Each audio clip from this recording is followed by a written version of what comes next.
La Voz de América presenta. En vivo desde Glasgow, más de 100 líderes del mundo se comprometen a erradicar la deforestación. El presidente Joe Biden suscribe plan multinacional para reducir emisiones de metano. Además, el gobierno de México otorgará visas humanitarias temporales a niños y mujeres de la caravana de Tapachula. Y como parte de la celebración del Día de los Muertos, Tijuana honra a periodistas asesinados.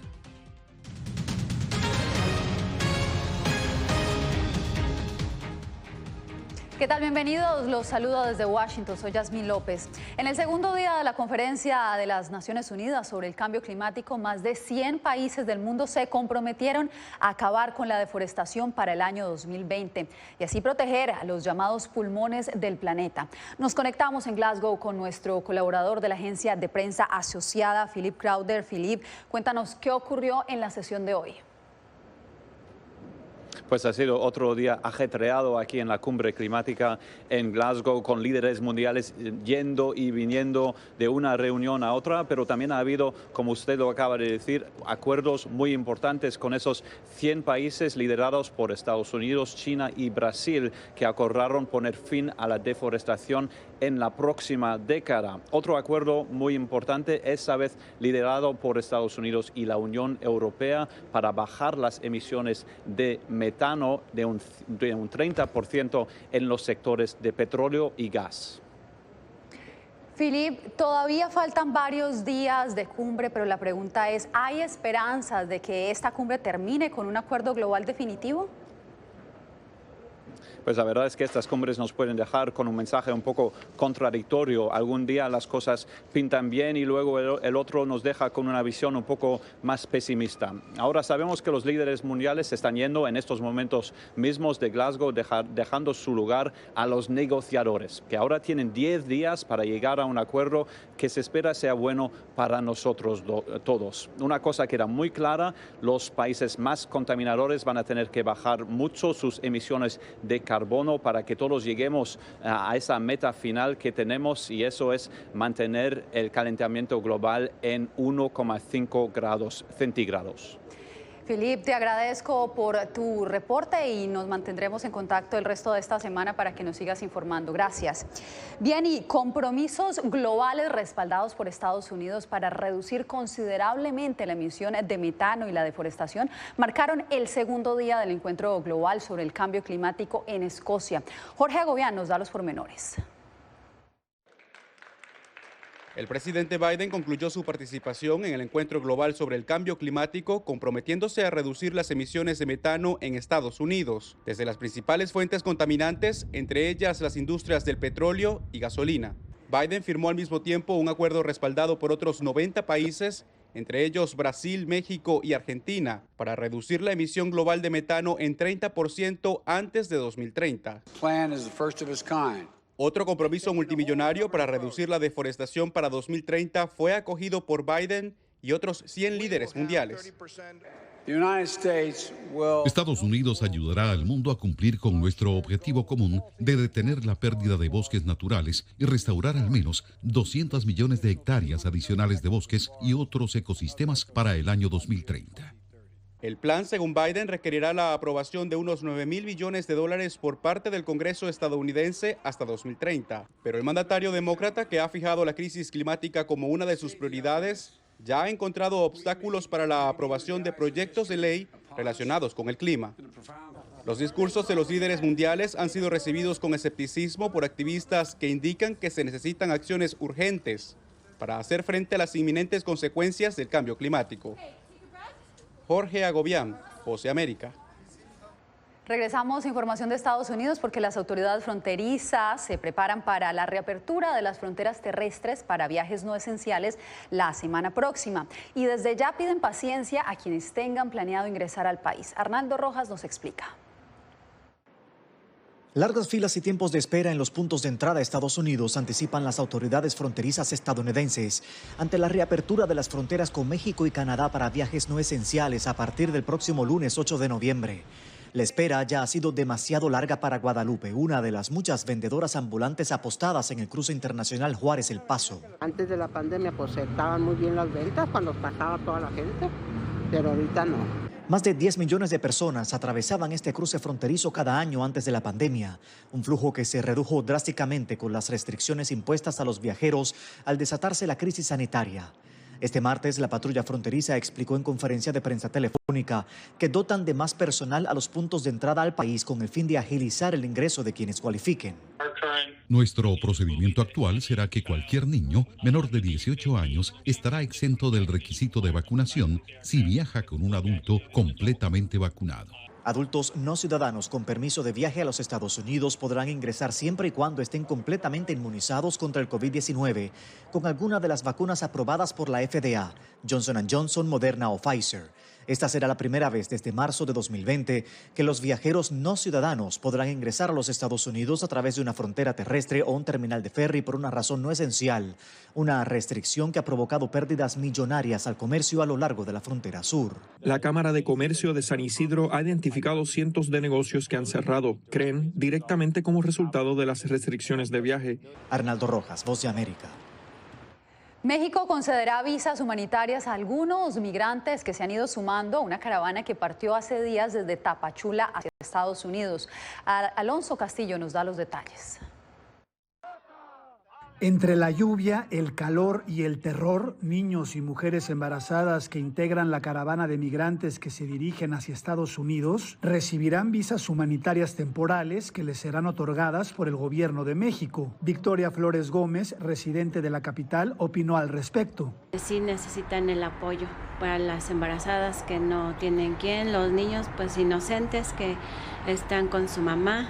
El comunicado emitido por el Instituto Nacional de Migración aludió a los principios de respeto a la unidad familiar y el interés superior de la niñez. Federico Tobar, asesor regional de Naciones Unidas, le dijo a La Voz de América que la protección de las mujeres embarazadas y de los niños debe ser prioritario. Pues aumentan sus riesgos de salud, aumentan sus riesgos de precariedad, digamos, de ser sometidas. Tienen que tomar cuenta, tienen que hacerse cargo de hijos e hijas. A los migrantes elegibles se les otorgarán visas humanitarias de 1 año que les permitirán trabajar legalmente, tener entrada a los albergues y recibir alimentos. Para Antonini Caradona de Médicos Sin Fronteras, la protección de estos grupos vulnerables se complica aún más con la pandemia. Ha habido una disminución de los refugios, de los albergues que han estado abiertos. Hay de mes a mes una reabertura. El Instituto Nacional de Migración estará acompañado por la Comisión Nacional de Derechos Humanos.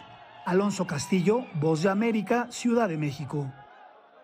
Y otro flujo importante migratorio que está en camino hacia Estados Unidos es el de los haitianos. Autoridades guatemaltecas rescataron a 53 de ellos mientras se transportaban ilegalmente dentro de un contenedor. Eugenia Sagastume nos informa. Un nuevo grupo de migrantes haitianos fue localizado dentro de un contenedor en el Pacífico guatemalteco. En condiciones inhumanas viajaban 20 hombres, 20 mujeres y 14 menores de edad, incluyendo a un menor no acompañado. De inmediato, los extranjeros fueron devueltos a la frontera El Florido, por donde ingresaron de forma irregular. La expulsión se está dando en el marco del incumplimiento de la legislación migratoria vigente. Autoridades de Policía Nacional Civil advierten que se trata de una nueva estrategia para el paso de migrantes. Están utilizando los vehículos de alquiler que no están rotulados para pasar desapercibidos, los famosos o llamados Uber, o en este caso están utilizando vehículos de transporte pesado. Están haciendo este tipo de traslado en las horas entrada la noche madrugada. Para la experta en migración Úrsula Roldán, estas estructuras de coyotes operan desde Sudamérica. Son transnacionales, existen en cada uno de los países. Pero resalta que lo más preocupante es la integridad de los migrantes, sobre todo de los menores. Lo que más preocupa es la niñez, ¿verdad? Y lo vulnerable que son todos ellos. El pasado 10 de octubre se localizó otro contenedor con más de 100 haitianos a bordo. Eugenia Sagastume, Voz de América, Guatemala. Este año en Tijuana, la tradicional celebración del Día de los Muertos sirvió también para recordar a los muchos periodistas que han sido asesinados en México. Vicente Calderón nos trae el reporte. En este altar de muertos, cada una de las 9 calaveras de azúcar recuerdan a un periodista asesinado este año en México. La conmemoración coincide con la fecha proclamada por UNESCO como el Día Internacional para poner fin a la impunidad de los crímenes contra periodistas. Esta dramatización es parte de su campaña que busca contrarrestar la cultura de impunidad. Los periodistas los amenaza el narco, los amenazan los policías, los amenazan las empresas y ahora los amenaza el gobierno. Francisco Arzaba es un reconocido reportero de Tijuana que años atrás debió trabajar escoltado cuando policías corruptos lo amenazaron por atender una denuncia ciudadana. Una situación traumática que no se cura ya de por vida. Con mayores precauciones, Arzaba sigue ejerciendo el periodismo, pero en otros casos las secuelas persisten. En la vecina ciudad de Rosarito mataron al reportero Luciano Rivera. Familia y amigos demandaban justicia por el crimen cometido en 2017. Está comprobado que los agresores de Luciano Rivera pertenecen al crimen organizado. Hamlet Alcántara era socio de Rivera en una revista. Autoridades mexicanas informaron que el homicidio no fue por su trabajo. Alcántara duda de la versión oficial, pero dice que no hay condiciones para asegurarse que los detenidos sean sentenciados. Viene la autocensura. Ya no retomas el caso porque estás en la indefensión. UNESCO asegura que a nivel mundial disminuyeron los homicidios de periodistas, pero las amenazas van en aumento. Vicente Calderón, Voz de América, Tijuana, México. Autoridades sanitarias en Estados Unidos buscan incluir a niños más pequeños en el plan de vacunación del país. Esto y más al volver.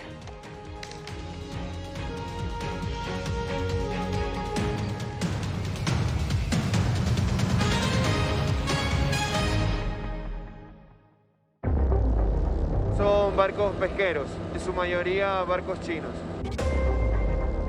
Imagínate 300 barcos en una sola zona, es un impacto terrible. Cogen todo lo que está a su alcance. Estos barcos parten de China, pero a veces pasan años sin regresar a sus puertos o a su país de bandera. No están guardando la basura en los barcos. Y esto es una prueba de eso. Hay muchas botellas. El gobierno chino también prohíbe de manera estricta a todos los barcos pescar especies marinas protegidas y en peligro de extinción. Mis nietos no van a poder disfrutar de este paisaje. Si esto está pasando en Galápagos, ¿qué estará pasando en otro lado, no? Enjambre Flotante, una producción especial de La Voz de América. Encuéntrala en vozdeamerica.com.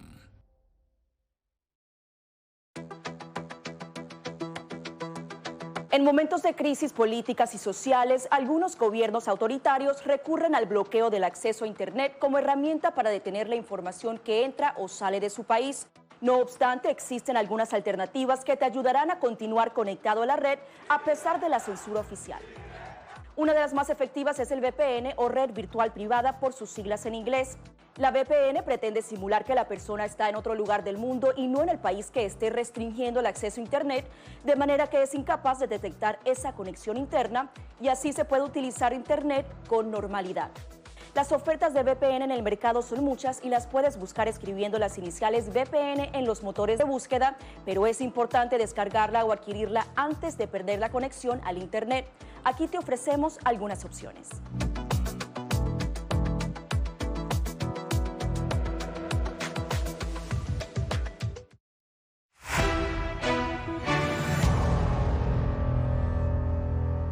Este martes, los asesores de los Centros para el Control y Prevención de Enfermedades se reunieron para discutir la conveniencia de aprobar la vacuna de Pfizer para los niños entre 5 y 11 años en Estados Unidos. La votación inició esta tarde y para conocer los detalles vamos en vivo con nuestro compañero Jacopo Luzzi. Jacopo, ¿qué tal? ¿Cuál fue el resultado? Yasmín, los asesores de los CDC durante muchas horas de verdad discutieron sobre los beneficios y los riesgos de una posible vacunación para este grupo de edad, en particular el riesgo de la miocarditis. Y ahora después de las 5 votaron con 14 votos a favor y 0 en contra para dar la luz verde a la vacuna Pfizer para los niños entre 5 y 11 años de edad. Hablamos de 2 dosis para estos niños y un equivalente de 1/3 de la dosis regular para los adultos. Jacobo, esta fue la votación, pero ahora, ¿cuáles son las próximas etapas para que los menores empiecen a ser inmunizados? Bueno, ahora la directora de los CDC, la doctora Rochelle Walensky, tiene que aceptar el resultado de esta votación, algo que usualmente ocurre de manera bastante rápida. Y después de esto, ya mañana las farmacias, los hospitales, los médicos empezarán a recibir las dosis y a empezar el proceso de vacunación para los niños. La Casa Blanca ya ha garantizado que tiene suficiente dosis para vacunar los 28 millones de niños en este grupo de edad. Y para la próxima semana la campaña, dijeron, alcanzará su pleno funcionamiento. Jacobo, te agradezco por esta información. Seguiremos atentos de la decisión final.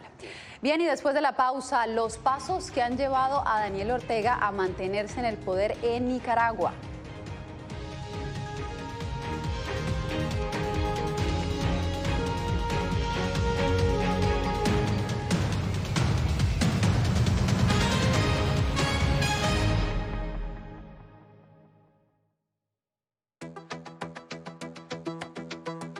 En momentos de crisis políticas y sociales, algunos gobiernos autoritarios recurren al bloqueo del acceso a Internet como herramienta para detener la información que entra o sale de su país. No obstante, existen algunas alternativas que te ayudarán a continuar conectado a la red a pesar de la censura oficial. Una de las más efectivas es el VPN o red virtual privada por sus siglas en inglés. La VPN pretende simular que la persona está en otro lugar del mundo y no en el país que esté restringiendo el acceso a Internet, de manera que es incapaz de detectar esa conexión interna y así se puede utilizar Internet con normalidad. Las ofertas de VPN en el mercado son muchas y las puedes buscar escribiendo las iniciales VPN en los motores de búsqueda, pero es importante descargarla o adquirirla antes de perder la conexión al Internet. Aquí te ofrecemos algunas opciones.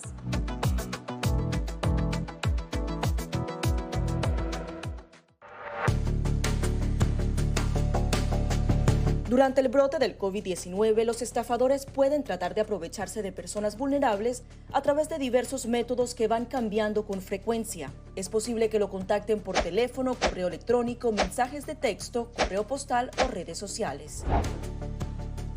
Ten cuidado con ofertas de kits de supuestas pruebas caseras, curas milagrosas o pruebas inmediatamente accesibles. Response Act has made coronavirus testing more accessible immediately. Tras un desastre, organizaciones caritativas falsas aparecen afirmando que tienen vínculos con otras reales. Siempre verifica que la organización sea legítima. Alguien que asegura que trabaja en el gobierno puede pedirte tu información personal o intentar cobrarte cuotas falsas para así ingresar tu cheque de estímulo.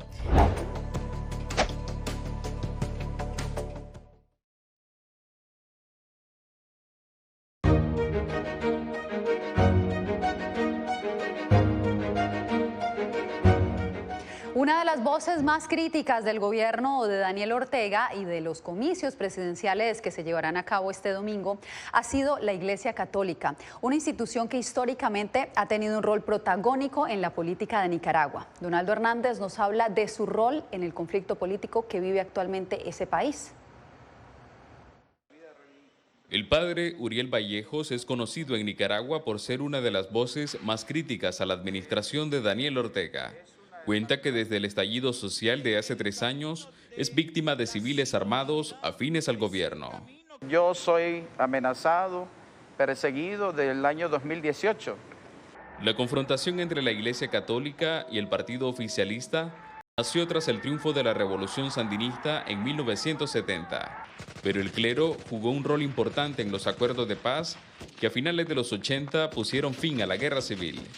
En la actualidad, el presidente Daniel Ortega y miembros de su partido acusan a los obispos que integran la conferencia episcopal de conspirar contra su gobierno. Esos obispos son terroristas también. El sacerdote Vallejos explica que la política del mandatario contra la iglesia es por ser crítica con su autoritarismo y demandar respeto a los derechos humanos. La postura desde la presidencia es la amenaza a la Iglesia. La Iglesia Católica fue mediadora en el primer diálogo fallido entre el gobierno y la oposición. Desde entonces, las tensiones se han agravado. Otros países estarían juzgados ya, ahí mismo en Costa Rica estarían detenidos, estarían juzgados. Pero algunos obispos y sacerdotes, como el padre Vallejos, aseguran no tener temor a la cárcel y se atreven a tomar una postura frente a las elecciones del próximo domingo. Si amamos de verdad esta patria, de decir un no a esta farsa electoral. A pesar de las tensiones, la Iglesia Católica es la institución mejor valorada por los nicaragüenses, según diversos sondeos de opinión, incluido uno de la firma Sid Gallup. Donaldo Hernández, Voz de América, Managua. Bien, y ahora hablemos de la transformación del presidente de Nicaragua, Daniel Ortega, desde sus inicios en la vida política, cuando a sus 30 años se enfrentaba a Anastasio Somoza. Pues hoy Ortega es identificado por muchos como una copia de aquel dictador a quien tanto criticó. Laura Sepúlveda nos amplía en el siguiente reporte. Como una persona poco carismática y con limitada facilidad de oratoria, ha sido descrito el actual presidente Daniel Ortega por académicos y politólogos. Aún así, Ortega aspira a un cuarto mandato. Se convirtió en un líder popular porque se granjeó de un grupo que lo acuerpó y eliminó la competencia. Grupo revolucionario que, según explica el escritor de la biografía de Ortega, fue clave para acabar con la dictadura que tuvo lugar en Nicaragua desde 1973. En ese entonces, Mónica Baltodano era guerrillera y militante del mismo frente. Me distancié radicalmente porque ya para entonces mostraba su talante dictatorial y antidemocrático. Según su testimonio, desde los primeros pasos de Ortega en la vida política interna del Frente Sandinista, se perfilaba su visión de poder. Comenzó primero como dictador dentro del Frente, estableciendo la premisa de que solo él podía ser secretario general, solo él podía ser candidato a la presidencia. El mandatario insiste en señalar que su gobierno defiende a ultranza la democracia y que así lo promueve este proceso electoral, pero ni sus propios excompañeros de causa lo creen. Ha asesinado a más de 300 nicaragüenses por protestar, ha encarcelado a miles de nicaragüenses. El régimen de Daniel Ortega es en realidad una repetición de lo que sucedió con Anastasio Somoza Debayle en su momento. Controlando todas las poder y con un gobierno integrado por miembros de su familia, estos expertos consideran que en vez de un plan de retiro habría uno de sucesión. Laura Sepúlveda, Voz de América. A solo días de las elecciones en Nicaragua, la red social Facebook anunció la eliminación de 1.000 cuentas vinculadas al gobierno de Daniel Ortega, porque según Facebook formaban parte de una granja de troles creada para criticar a disidentes y mientras tanto ensalzaban al gobierno de Daniel Ortega. La red social informó haber compartido sus hallazgos con el sector privado, investigadores y también legisladores de ese país. Bien, y la cobertura completa de La Voz de América sobre las elecciones que celebrará Nicaragua este domingo 7 de noviembre la podrá encontrar en nuestro portal web vozdeamerica.com. Síganos también en nuestras redes sociales, nos puede encontrar con el mismo nombre, Voz de América, en Twitter, Facebook y también en Instagram. Seguimos con la información en el mundo del día. México asumió este mes la presidencia rotativa del Consejo de Seguridad de la ONU y su embajador Juan Ramón de la Fuente ya anunció cuáles serán las prioridades de estos 30 días. Celia Mendoza con la información. Exclusión, desigualdad y conflictos, la paz y la seguridad internacional como objetivo común de los órganos principales de la ONU, así como el impacto del desvío y tráfico de armas para la paz y la seguridad, serán los temas insignia de las 3 sesiones de alto nivel que presidirá México en el Consejo de Seguridad durante el mes de noviembre. Una de ellas contará con la presencia del presidente mexicano Andrés Manuel López Obrador. El embajador Juan Ramón de la Fuente no descarta que se aborde el tema de los refugiados y la migración e inclusive la reactivación del programa de Estados Unidos espera en México. Sobre este punto en particular, a mí me gustaría solicitarles que estuviéramos atentos a las opiniones que verterán sobre el particular el presidente de México y el secretario de Relaciones Exteriores. Al referirse a estas reuniones de alto nivel, el diplomático dio a conocer que se esperan declaraciones presidenciales. Nadie, me parece, que puede cuestionar que estos temas afectan la paz y la seguridad internacionales. Y ese quizá es el punto que México quiere hacer. El embajador explicó que simultáneamente la administración de López Obrador sigue comprometida con una solución regional al reto de la migración. El tema tiene que gestionarse en los tres lugares en donde el fenómeno se desarrolla. No puede ser algo que se gestione de manera parcializada. Celia Mendoza, Voz de América, Naciones Unidas. La colombiana Camila Pérez brilla en Hollywood en la primera producción en inglés del mexicano Eugenio Derbez.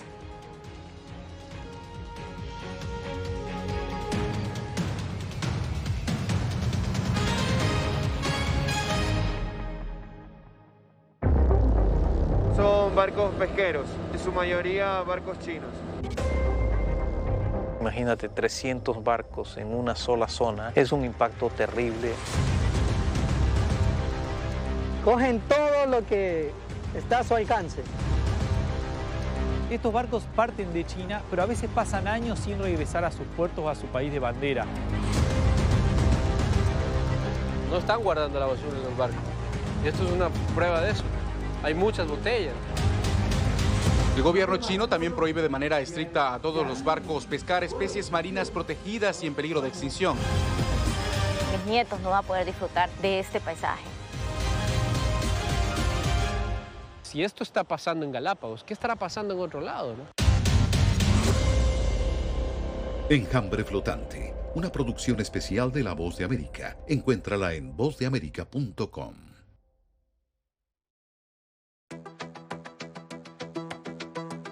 En momentos de crisis políticas y sociales, algunos gobiernos autoritarios recurren al bloqueo del acceso a Internet como herramienta para detener la información que entra o sale de su país. No obstante, existen algunas alternativas que te ayudarán a continuar conectado a la red a pesar de la censura oficial. Una de las más efectivas es el VPN o red virtual privada por sus siglas en inglés. La VPN pretende simular que la persona está en otro lugar del mundo y no en el país que esté restringiendo el acceso a Internet, de manera que es incapaz de detectar esa conexión interna y así se puede utilizar Internet con normalidad. Las ofertas de VPN en el mercado son muchas y las puedes buscar escribiendo las iniciales VPN en los motores de búsqueda, pero es importante descargarla o adquirirla antes de perder la conexión al Internet. Aquí te ofrecemos algunas opciones.